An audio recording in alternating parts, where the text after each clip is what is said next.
The Hamilton Tiger Cats had their first day of off-season workouts today, and I'm here with the Spectator, Steve Milton. And Steve, what did you think of day one?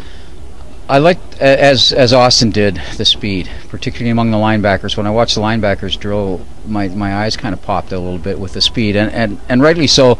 Austin mentioned that they're without pads, so you've got to tone that down a little bit. I think the enthusiasm and the other thing I liked about it, and this is a scribe in his tribe here. I love the personality and the coaching staff. And if you look at the sort of must-quote guys, the guys that you went to for the great quotes over the years in the CFL, half of them are coaching on this team right now. It's great. So I think we're going to have a good time. And Kent is very he's very secure in his own skin, and he's not going to mind the guys talking like some head coaches do. He's not going to mind his coaches talking because he trusts them. The other addition today for the Ticats was a new quarterback. Brian Braum signed this morning, played at Louisville, was drafted in the second round in the NFL, now in the CFL. What did you think of Braum? I thought he did well, and he certainly wants to be here.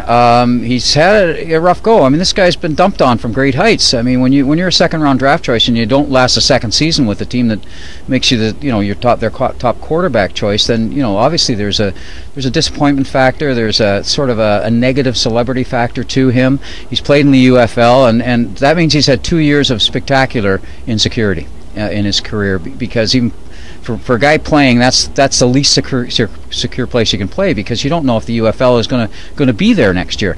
And as he pointed out to us, that made him look towards this league in terms of studying it and watching it a little bit more, PVR in games and that kind of thing. So he wants to be here. I think his arm strength is very clear. He gets rid of the ball very quickly, and that's going to help. I would think the issue with him is going to be mobility, and that's where maybe Dan Lefebvre will have the advantage there, given his history at combining the two parts of the game, of the Canadian game, both important, the mobility and the arm. But there have been more stationary quarterbacks, and even a couple in the league right now, that have fared very well. So he could end up being the number 2 guy. He could well. It's really going to be a battle for number 2 on this team.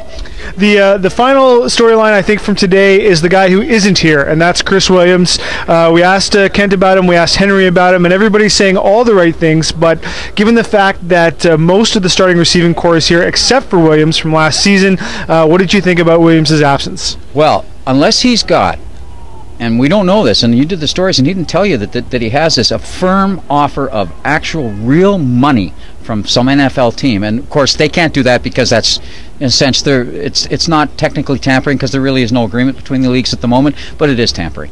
And unless he's got that, he's being stupid with a capital S, because there's 300 guys coming out of college this year, 3,000 guys coming out of college this year, a bunch of them that can run kicks back. They don't run kicks back the way they used to in the NFL. This is not smart what he's doing here. His best thing would be to have come here, bust open this league again this year, and then get a guaranteed. If he hasn't got a guaranteed offer that somebody's giving him money up front, this is really dumb. Make sure you check out The Spectator tomorrow for Steve's piece and mine as well, and the Scratching Post blog for all the up-to-the-minute Ticat news. Reporting from Ron Joyce Stadium at the Ticat off-season workouts for the Hamilton Spectator, I'm Drew Edwards.